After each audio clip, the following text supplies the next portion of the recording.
Good afternoon and welcome to HireRight's webinar, Leveraging Medical Questionnaires for Post-Offer Medical Evaluations. We are pleased to have you with us and appreciate you taking the time to join today's session. I am Ashley Kirchbar, an account analyst for our drug and health screening business here at HireRight, and I will be your host for this event.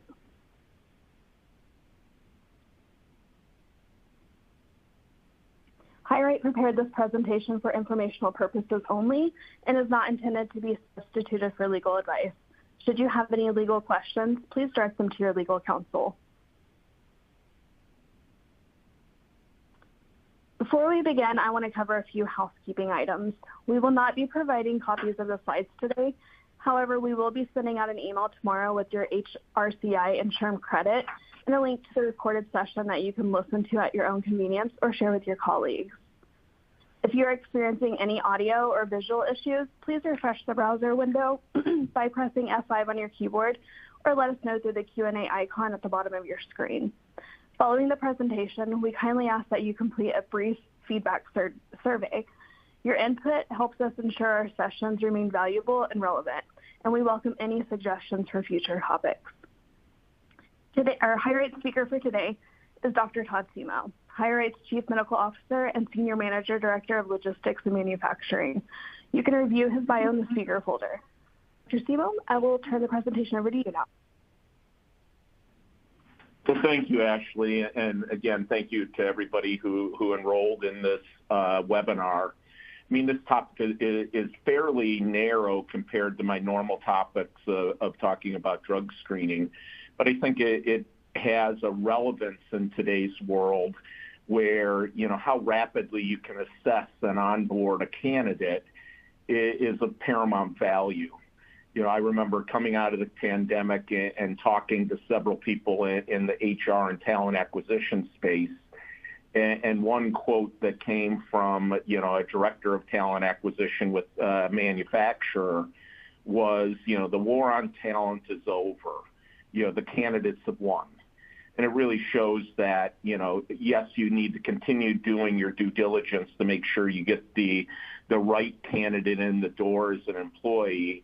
But the faster you can do so with the least amount of friction is important. Again, so is risk mitigation, but those two things don't have to be opposed, that there are, you know, products and services that give you a risk mitigation value that are, so to speak, easier to fulfill on your candidate and speeds up that, you know, so to speak, hire date. And that's, you know, and that's why we're talking about the post-offer medical inquiry. So again, the first bullet point is, you know, how do post-offer medical assessments help ensure candidate fitness? You know, we will then go into, you know, how efficiently gathering, you know, medical information can be done using a mobile questionnaire. You know, but in some instances, a questionnaire may not be enough. So I will, you know, review, questionnaires and then, you know, really juxtapose them against, you know, a medical exam or a fitness for duty examination, as well as a, you know, physical abilities test. And the last piece is, you know, I will talk about best practices about, you know, how do you roll out a post-offer medical inquiry, you know, using a questionnaire type product. So with that being said, you know, what are post-offer medical assessments? So let's look at it from the 30,000-foot level. And really the key aspects of such an assessment is, you know, it does have to occur after a conditional offer for a job has been made, not before. So that's really an Americans with Disability Act issue, as well as an EEOC issue, that you can't just start asking candidates before you offer them a job, hey, can you lift 50 pounds? Are you medically fit to do this position? You know, doing so, you know, puts you on the skinny branches or maybe off the tree altogether from a compliance perspective. You know, the purpose of any post-offer medical assessment is to really evaluate that candidate and whether he or she can perform the essential job functions, with or without accommodation. So are they safe to work? Will they pose a problem to themselves or their coworkers, based upon their medical condition? The content of any post-offer medical inquiry, whether it's a questionnaire, a physical exam, or a physical abilities test, otherwise called a functional capacity test, really needs to, be specific to that job duty.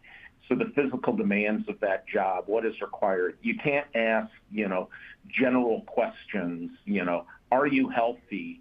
If the job doesn't require you to lift, 200 pounds, you can't ask them, well, can you lift 200 pounds from the ground to to your waist? Those are, the questions need to be targeted specifically for the job requirements that you're going to be asking that candidate to do.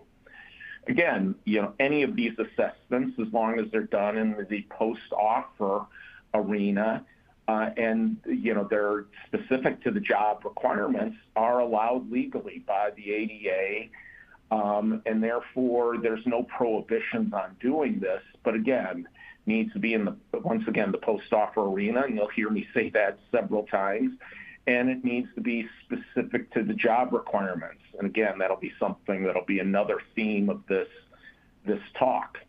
And again, inclusivity.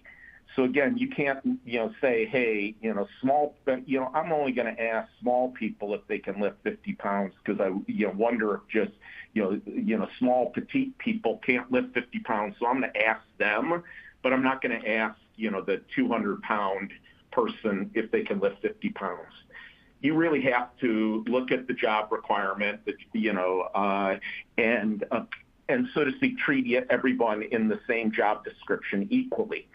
So again, you can't cherry pick candidates and say, well, this candidate for a manufacturing assistant, we need to ask them medical questions about fitness for duty just because, when I interviewed them, they look like they're only 4'11" and 100 pounds.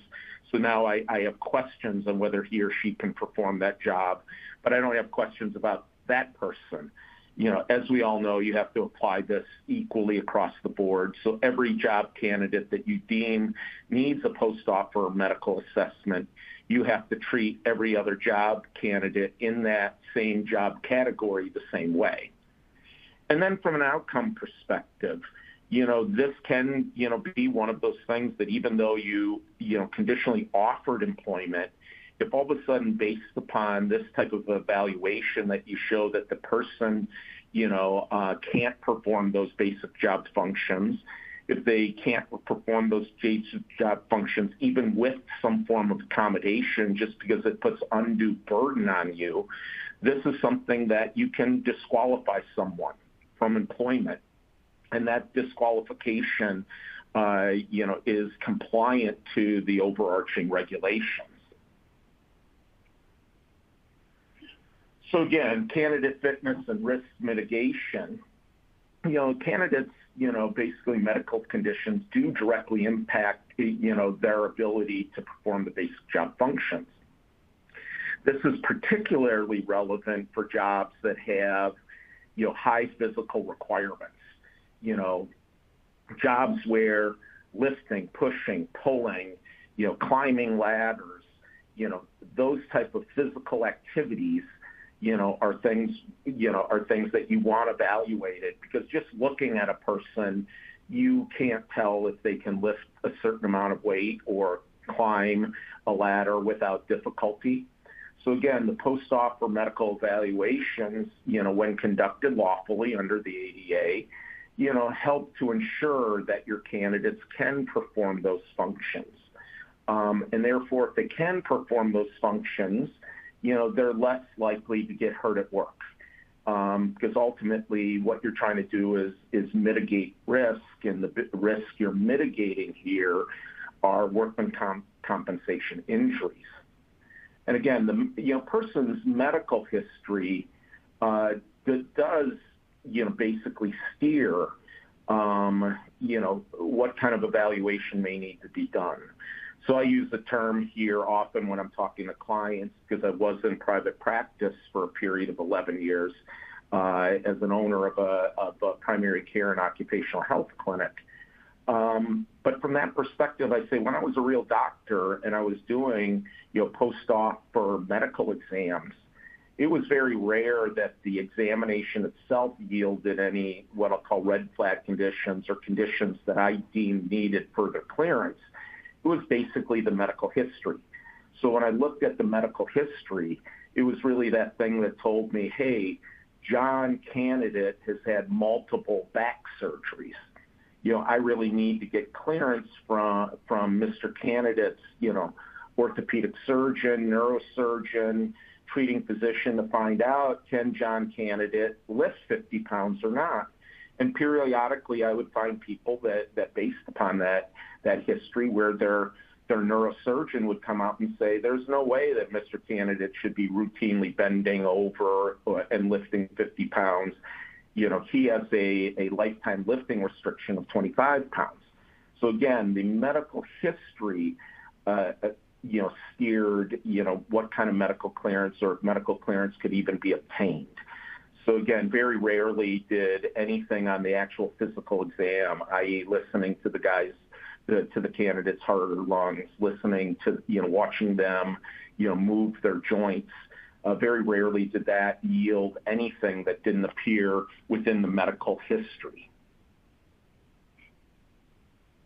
So again, as I talked about before, the post-op medical assessment must be job-related and consistent with business necessity, i.e., the examination, or when we talk about questions, need to be targeted based upon the job function. You can't, ask kind of open-ended, questions to potential candidates. I put a couple questions here that have really no relevance, to performing any job function.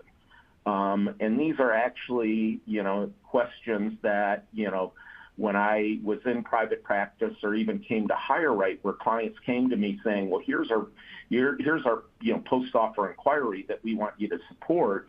And I really had to have a heart-to-heart conversation with that client to say, asking a person about, their HIV status, it really isn't applicable to their job. And therefore, asking that question puts you, on the skinny branches or off the compliance tree altogether, and is only, bringing, it's not mitigating any risk for you. And in fact, it's opening yourself up to some, legal issues, especially if you don't hire the person, because then that person can use something on this questionnaire saying, well, they asked me this question about my HIV status. I didn't get a job, and they're discriminating against me. Now, there may have been a very valid reason that employer didn't move forward with that candidate that had nothing to do with that question. But since they asked the question, they opened themselves up to that legal challenge. And again, according to the Genetic Information Non-Discrimination Act, otherwise known as GINA, you cannot ask a candidate about their family history.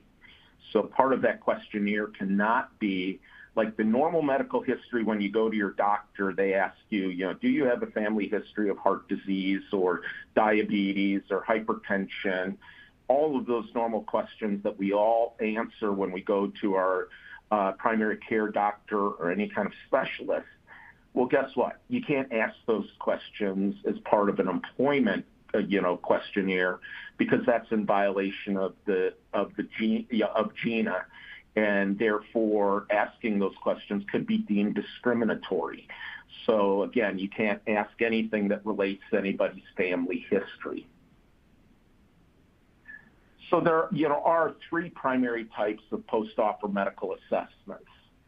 The first one is, a questionnaire only. And when you look at that questionnaire, it can be easily deployed after a conditional offer of employment is made. So the questionnaire may be something that after you say, Sally candidate, we'd like to hire you, that Sally ends up filling out that questionnaire, right then as part of a paper form. or it may be part of an electronic system. HireRight supports this with our applicant center, where we can embed that questionnaire within Applicant Center, that every candidate that is getting a job that requires a post-offer medical assessment by questionnaire, that just automatically appears within the Applicant Center where they fill it out as part of that flow. And again, and it really involves a review of the candidate's medical history based upon those job functions, those questions that relates to job functions, to find out, hey, is further medical clearance required? Do we need to get something from Sally's treating physician that says, yes, despite her having X, Y, or Z position, she can perform the basic job function of A, B, and C. So again, most of those, that information that is gleaned off the medical questionnaire that needs further clearance, that further clearance is generally obtained as part of the candidate's, so to speak, resident medical history, history that's already there, that they're already able to say, yes, she had shoulder surgery, but she has no ongoing job restrictions, that she can easily climb ladders, raise her arm above her head, lift above her head. So again, the questions that you can ask are based upon that job function. So if you have a job function that requires someone to routinely lift 50 pounds from the ground to their waist, that you can ask, can you do this? So you can ask things, can you climb ladders without problems? Can you walk up hills without issue? No matter what that job function is, you can ask the question.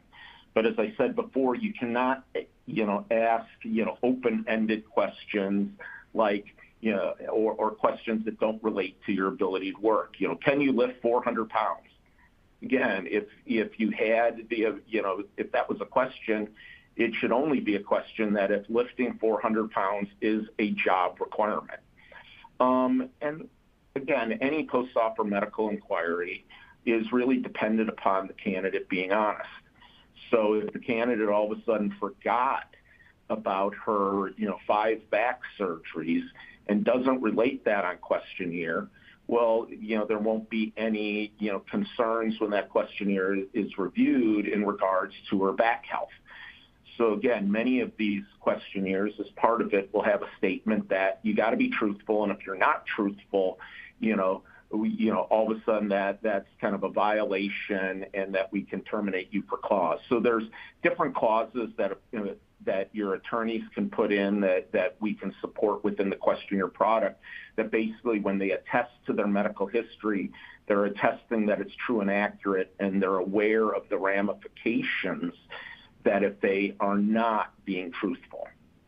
Now, when we move over to the medical exam part of it, again, this medical exam is scheduled after a conditional offer of employment. The big part of the medical exam is reviewing the medical history. As I said before, when I was a real doctor and doing these exams throughout the day, the part that I really took, special notice of, what is the medical history? Because the medical history let me, further evaluate a suspected joint. Like, if the person said they had, shoulder surgery, I would look at, range of motion in a bit more thorough way in the shoulder that, had the operation. Again, from my experience, most of the concerning indicators are identified through medical history and not exam. And again, a drawback to any medical exam, there's really 2 cost components. One is time. You have to, have that examination scheduled somewhere.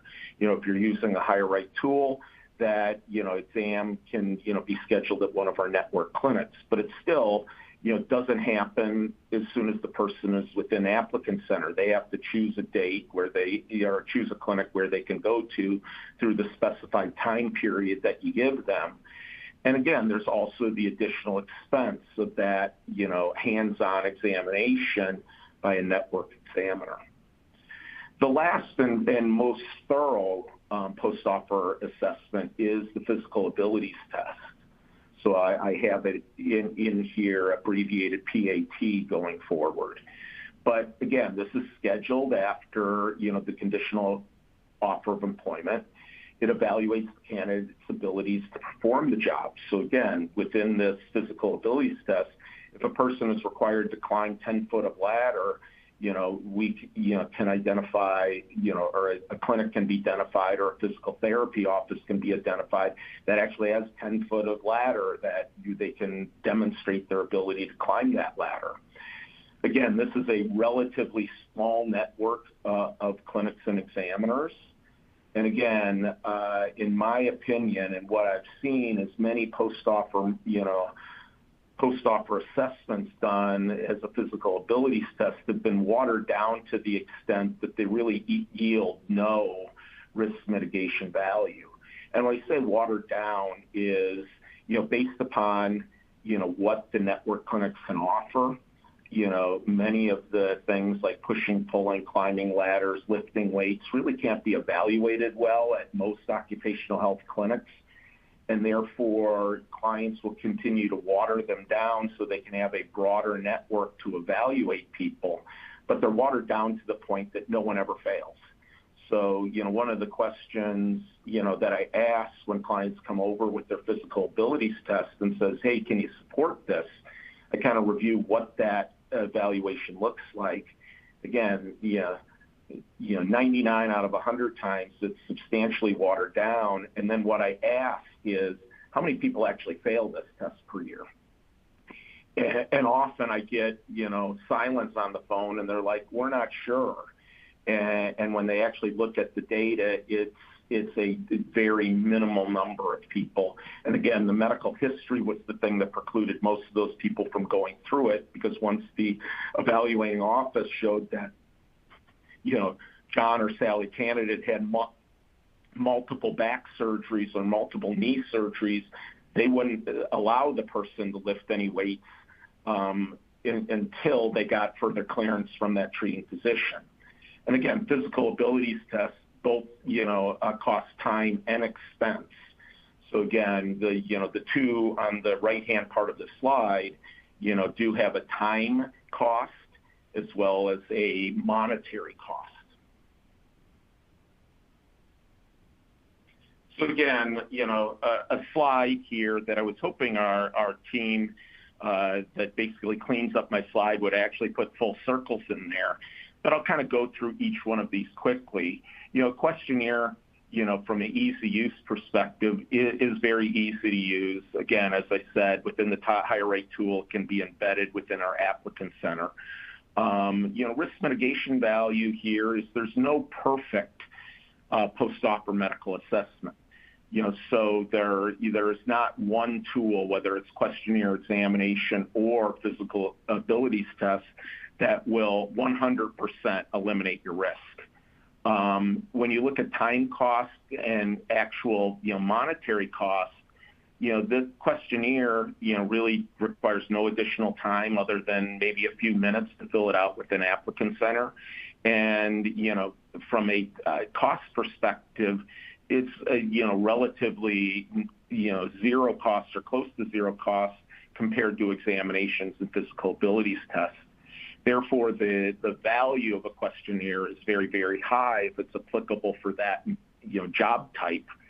However, there is need for a medical review. So you should have someone with medical knowledge looking at this to identify concerning conditions that can work with the candidate, work with your safety team, HR team to get further information that supports the person as fit for duty or not fit for duty.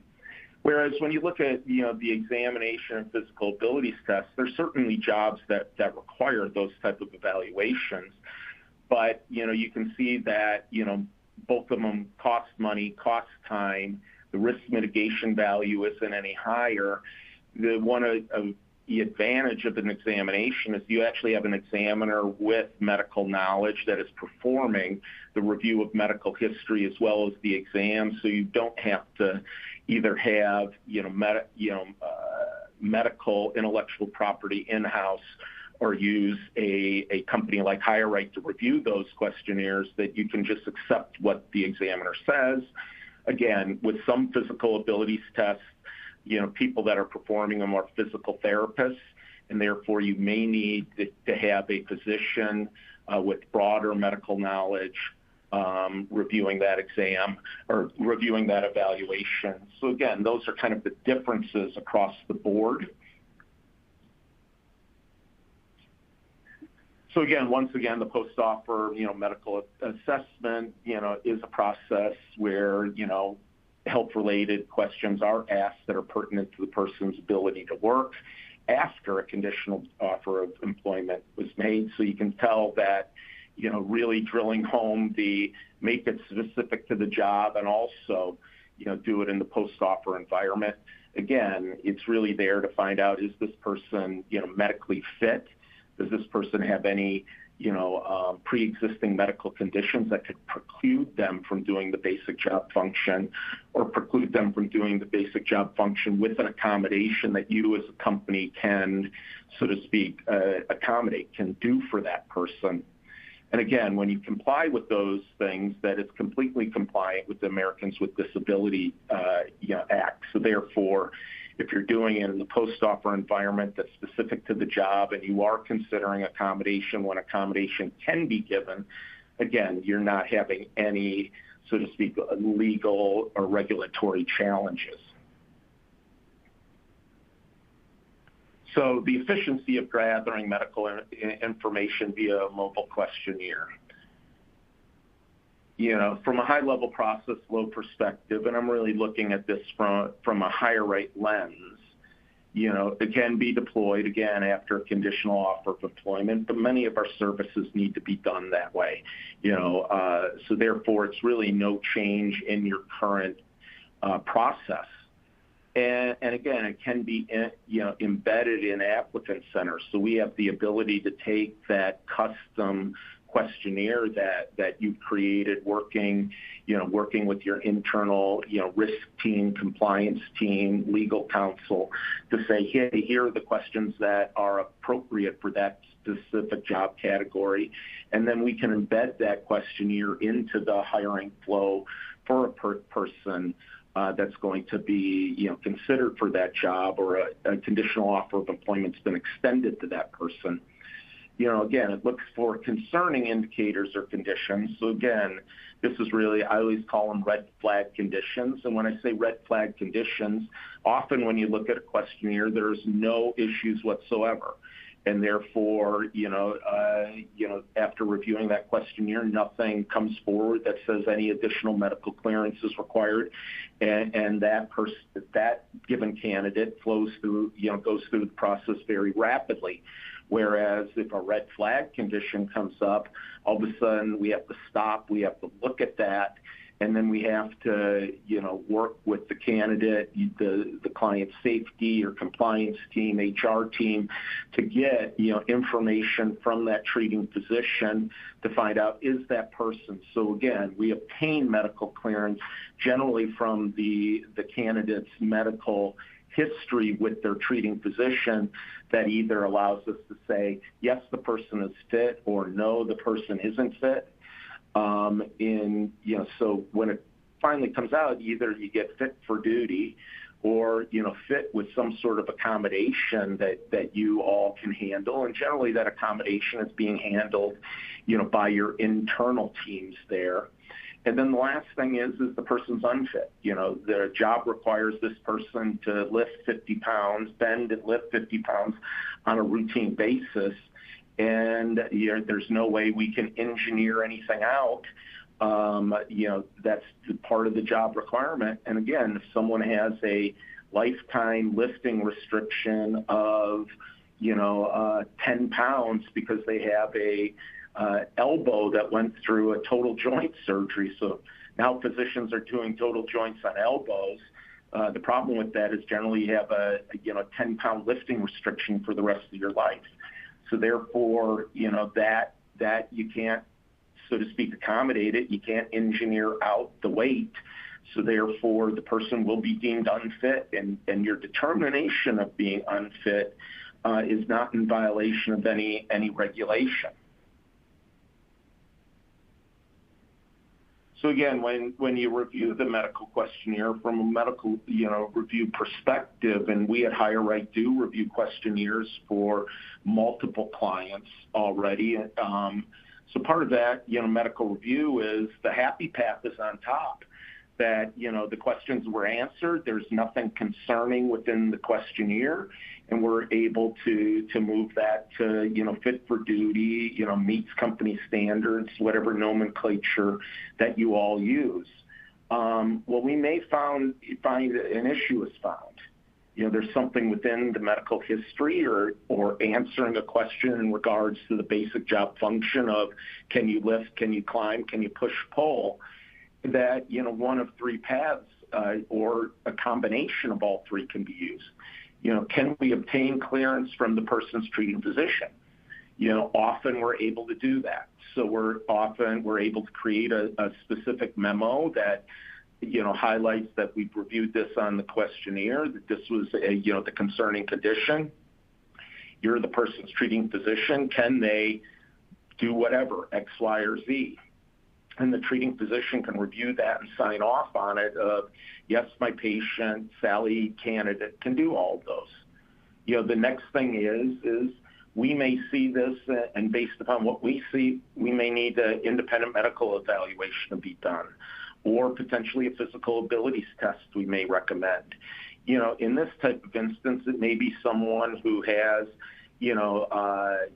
need to wear a respirator, but they have, multiple risk factors that could, let's say they have, chronic obstructive pulmonary disease, otherwise known as emphysema. Well, we may need to say, before we clear anybody, we need to get a recent pulmonary function test. So we may compel a pulmonary function test so we can look at it to say, can this person routinely wear a respirator, yes or no, based upon that data. So that's, an instance where a further medical evaluation, may be requested by us when we're reviewing that questionnaire. And then, the last part of this thing is, we get this and we can't, get medical clearance. So either you as a company can accommodate that person, there may be a ability for you to do something that is reasonable and you can accommodate Sally to do the job or John to do the job, or based upon the full review of this thing that the person is just deemed unfit for that position. So the accommodation may be, well, you're going from manufacturing, technician to being a, dispatcher in the warehouse that doesn't require the same, rigorous functions. Well, that's an accommodation being made. So just because they're not fit for one job doesn't mean they may not be fit for another, but that's really for you as the company to decide what form of accommodation can you provide, or may be no accommodation that can be made. And as stated before, then, you can move the person does not meet company standards and kick off that process. And again, that's completely compliant with, overarching regulation. So, questionnaire versus exam, because I initially said, there's not, there's a use case for all three of these. So again, post-op medical, inquiry only, for most use cases, most job categories, a questionnaire is probably all that it's needed. Again, it reviews the candidate's medical history for concerning condition. If, something is found that's concerning by, whatever medical intellectual property that's reviewing it, medical clearances can be obtained from the candidate's, treating physicians. Accommodations can be made based upon, that medical history and the clearances received. However, in some instances, based upon what's reviewed and what we may or may not get back, or what the reviewing medical intellectual property gets back, may say, hey, this is still in the gray zone, and therefore, we need an examination or we need a physical abilities test. So again, this is almost a continuum of different services, with the questionnaire being the initial provoking event or initial screening event. So again, medical examination, in my mind, these are generally not necessary unless part of a mandated OSHA program or required by regulation. So again, under OSHA, there are several different, job categories that require a very specific medical exam. And I'll use silica as an example. There are specific, medical clearances needed, an examination, a chest x-ray, a secondary read called B read of that chest x-ray to look for, issues with silica exposure. So again, there's no way just to use the medical questionnaire to fulfill that OSHA requirement. But, from an OSHA perspective, for people that are going to be mandated to wear a respirator, medical questionnaire is all that's needed by regulation. And when I say all that's needed, that's all that's initially needed. Now, based upon the licensed medical professional that reviews the exam, further, information may be required, or further medical clearances may be required. But again, based upon the so to speak, respirator clearance, OSHA says, hey, there's mandatory 9 questions. A licensed medical professional has to review it, and the licensed medical professional can sign off that the person is fit for respirator use, and no further evaluations needed. If you look at it from a Department of Transportation perspective or Department of Homeland Security perspective, people who are truck drivers get a very specific exam that's mandated by FMCSA. People who are merchant mariners get an exam mandated by the U.S. Coast Guard. Pilots get a specific examination mandated by the FAA. So again, there's no way for a trucking company to solely medically clear someone based upon a medical questionnaire. That questionnaire, can't be used to give complete medical clearance. There are regulations that require that hands-on exam. And again, once again, a questionnaire can be used to trigger, a post-offer medical examination in some cases that, the information that was gleaned from the treating physician doesn't appropriately medically clear the person. There is a gray area, and therefore, a medical exam, may be required. And again, physical abilities tests, I say should be used when the essential job functions require a specific physical capability that must be demonstrated through validated testing.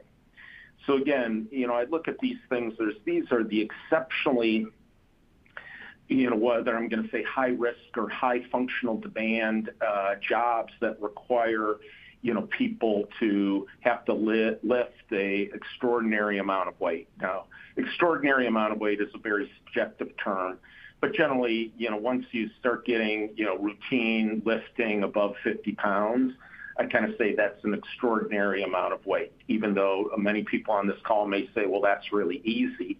Again, once you start getting there, having that evaluation that validates the person can lift 75 or 80 pounds routinely from, the floor to their waist or from their waist to overhead, depending upon it. Again, if you can't engineer out, a way to eliminate the person from lifting, that amount of weight over their head, well then, I really think you need to evaluate this through a physical abilities test, since that is, a bit out of the normal, so to speak. So again, and in some cases, the medical examination or medical questionnaire may say, yep, we don't have enough clearance yet, and we need to, so to speak, recommend or trigger a further evaluation through a physical abilities test. So again, I have some questions here. Which post-offer medical assessment would you conduct? Now, the nice thing about this test is of the questions I ask, only one of them has only one correct answer. So again, and I'll go through each question and kind of provide my thoughts on which one I think is the best, but we can kind of take this examination together. So we have a heavy labor in a manufacturing plant that must lift a 90-pound material bar off a rack and place it on another rack after it's unloaded. And in fact, when I was, again, a real doctor at the clinic, I actually had a company that was about, 5 miles away from my clinic that had something they called a roll bar, which had, several hundred pounds of plastic on it. But once that plastic was rolled out and made into, yogurt cups or whatever plastic cups they were manufacturing, the bar itself weighed 90 pounds. And they had to then take that 90 pounds off of the machine, pick it up, move it, and then place it onto a secondary rack. So this is something that I, so to speak, physically observed when I went and, watched the job at the plant. So again, from this perspective, my answer would be a physical abilities test because, 90 pounds is an exceptional amount of weight for most people to be able to lift easily and transition, from one place to another. The questionnaire, I don't think would be rigorous enough to do it. Examination, I don't think would be rigorous enough to do it. And that's why I would recommend someone who would fall into that category having a physical abilities test to assure. And when we were conducting these for that client, I was often surprised that, a petite person would come in and easily demonstrate the ability to move that bar around without any problems. And then you would get someone who would look like he or she may be able to do it, and he or she just wasn't able to do it, and again, it was just, you couldn't tell by looking at the person in some cases of whether they'd be able to physically do it or not. So having that objective finding was very important. So again, the next case is the laborer in a manufacturing plant needs to routinely lift 25 pounds as well as climb ladders on machinery. So from this perspective, again, there's no wrong answer here, but I believe that those actions aren't extraordinary and that a questionnaire may do just fine in regards to, asking the person about their medical history as it pertains to their orthopedic health, arm, back, leg issues, as well as, specific questions. Can you routine lift 25 pounds from whatever position to whatever position, as well as can you climb a ladder, to whatever height that is needed. So again, I think a questionnaire is perfect there. Again, the next one is a nursing assistant that needs to lift patients using an assisted device. So again, in a past life, I was actually a medical assistant, or I believe at the time they called me an orderly. And from that perspective, for many patients, I had to use something called a Hoyer lift. So yes, there was some, you had to physically move the person to get them underneath the lift, but there wasn't any extraordinary lifting activity. You just had to be able to manipulate or move the person in a special way. And again, from that perspective, nothing there is extraordinary, and therefore knowing their basic ability to do that type of activity can be evaluated by, a questionnaire only. And again, our legal team did put the caveat here at the bit, and that, it has to be appropriate, to the job, and it has to be done in the post-offer setting. So the next one is which post-offer would you consider? Well, you have a worker exposed to silica dust as part of his or her job duty. But again, from this perspective, you have to do a medical exam. I kind of alluded to this a few slides before. And again, this is a loaded question. Of course, everybody who has employees dealing with silica dust are well aware of their OSHA requirements. But this is just one of those jobs that, OSHA says thou shalt do X, Y, and Z for medical clearance. Therefore, you need to do X, Y, and Z. Now, you can certainly layer in things above and beyond as long as you're consistent.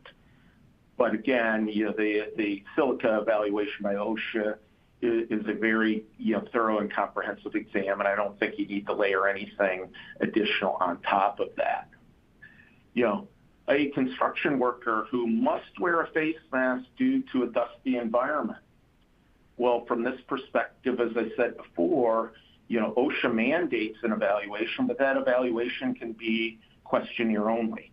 So again, questionnaire here is the right answer. But again, you can also say, well, I want to also do a pulmonary function test because I want to see what the person's baseline pulmonary function is. So 5 years from now, the person can't claim disability because he or she had poor lung function after wearing a respirator when they went into the job with poor lung function. So again, there's not an exact right answer, but from an OSHA perspective, for most cases, a questionnaire only. Now, the next question is really the one that purely has only one right answer, and there is no one-size-fits-all medical assessment for fitness for duty. And as we all answered, it is true. There's no one-size-fits-all. There's no one perfect assessment.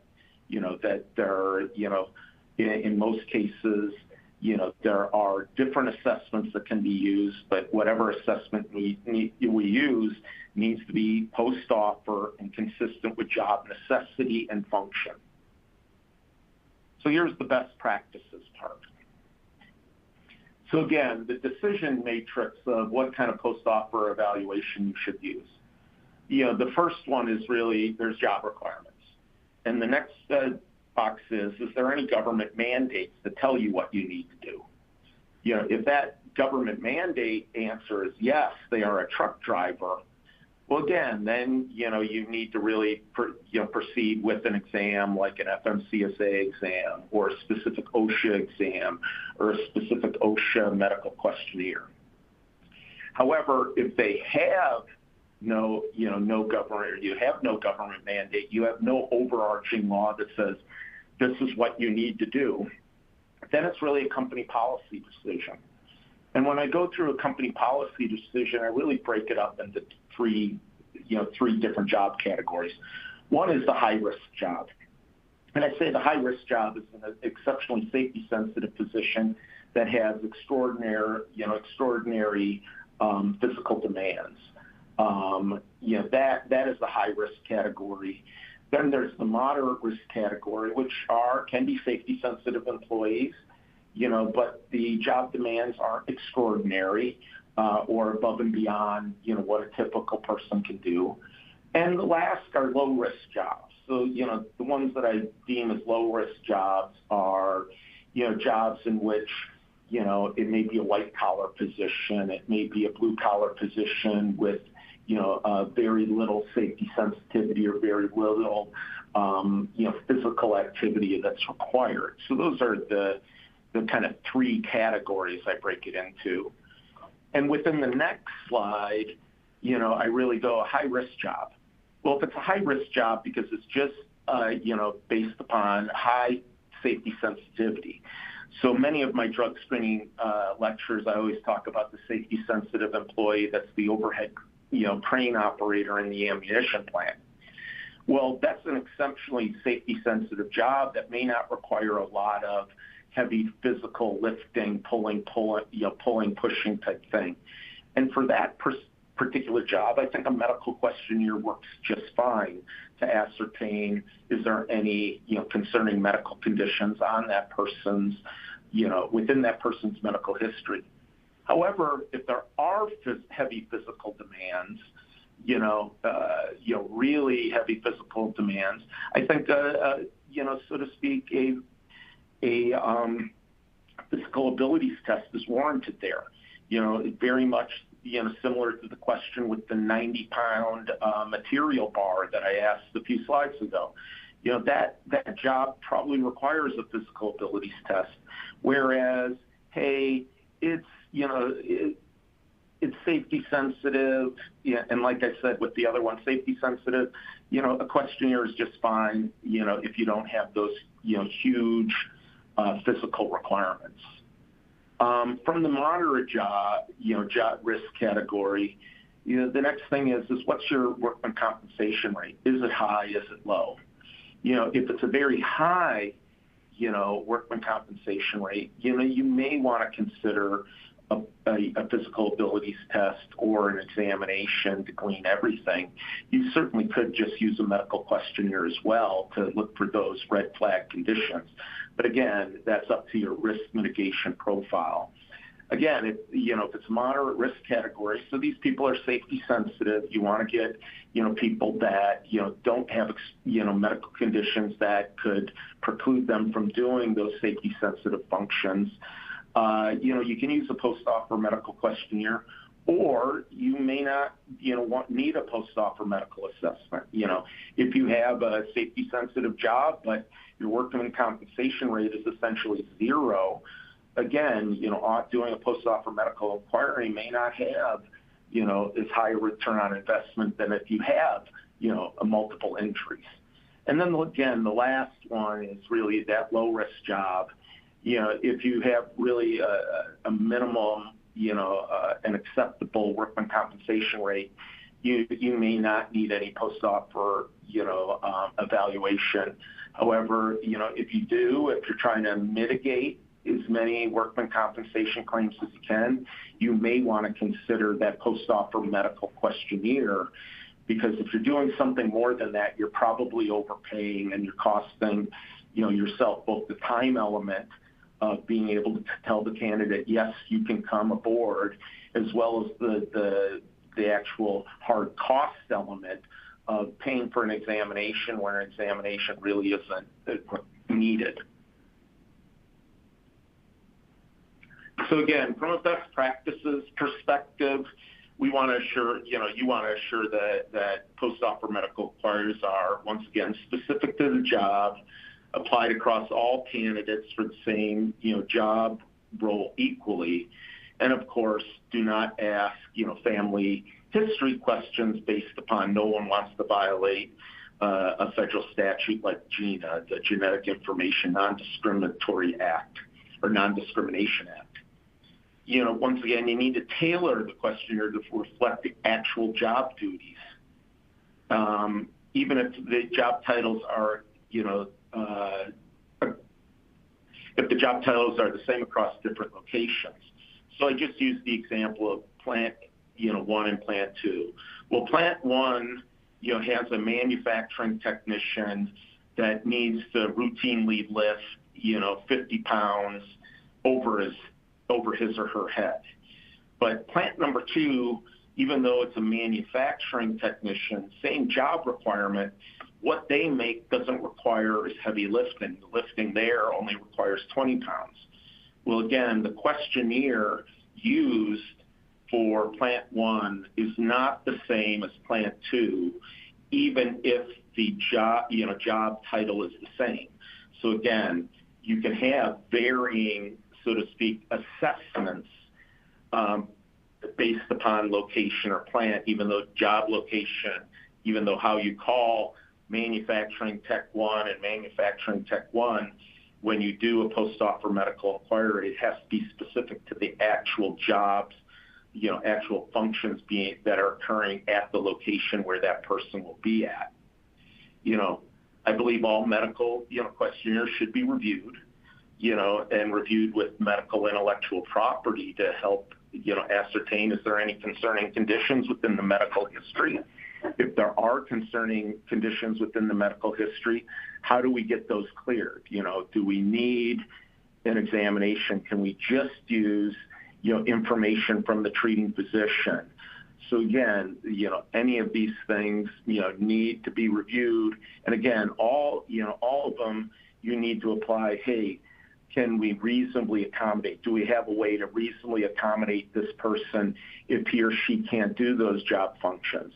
Now, if that answer is yes, we can easily do it, then you should, accommodate. If the answer is no, for us to do it would be a hardship on us as a company. We don't have the ability to do it. Well, then you're completely compliant to say, we can't hire John candidate for that position.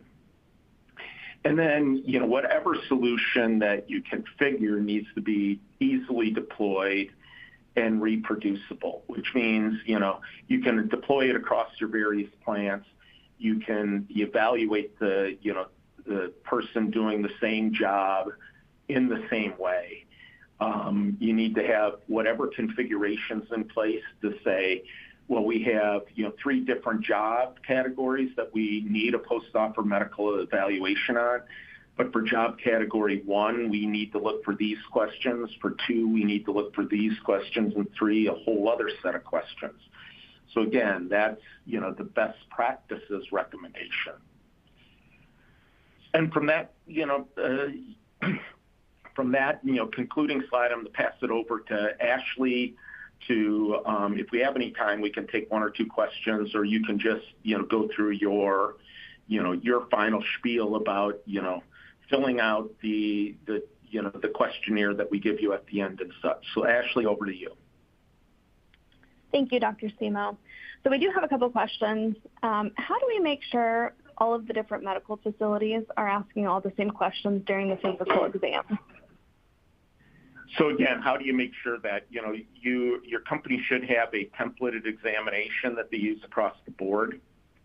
At HireRight, we do have a generic, so to speak, post-offer, examination, which is, vanilla enough and doesn't dive into anything in a very specific way that can be used across the board on employees. But again, my best practice recommendation is really work with the vendor that's offering you the post-offer examination to assure, hey, what does it look like, and what does it look like across my various job titles? Thank you. The next question is, if an applicant is hired, then later completes a physical and discloses a medical condition that was not originally disclosed on their original physical or questionnaire, can the employer terminate employment if there are concerns of possible workers' comp claims due to previous injuries? So again, that is the best question. So thank you for that. I'm not an attorney, nor do I try to play one on a webinar. There are various state laws that are different, by state. But in general, if someone falsified their application or falsified their medical history, I believe in most cases you can move forward, with some sort of punitive action. But how you move forward with that action, is really dependent upon the state you're in. And I don't want to, pretend to be a lawyer and give any kind of legal advice there. My recommendation is if you're going to deploy any kind of post-offer, medical assessment, whether it's questionnaire or something beyond that you truly have, especially with the questionnaire, a disclaimer that your attorney sign off on saying you need to be truthful. If you're not truthful, we consider that you, so to speak, falsified your application.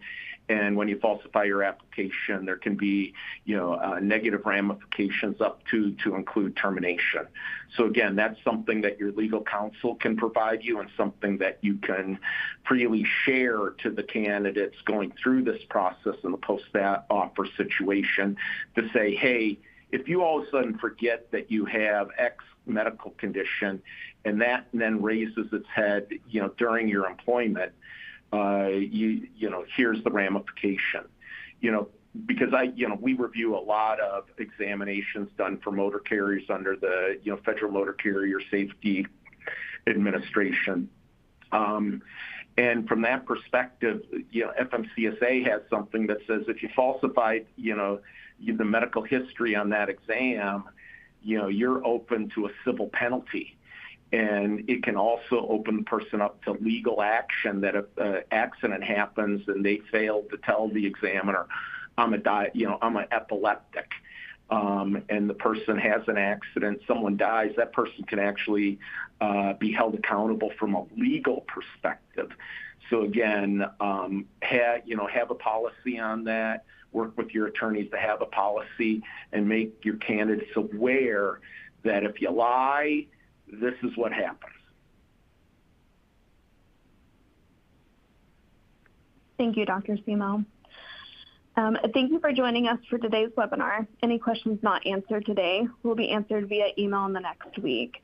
You will receive an email tomorrow containing your HRCI and SHRM credit information. We kindly ask that you take a moment to complete our brief survey, as your feedback helps us continue to enhance our webinar offerings. We appreciate your participation and wish you a wonderful day.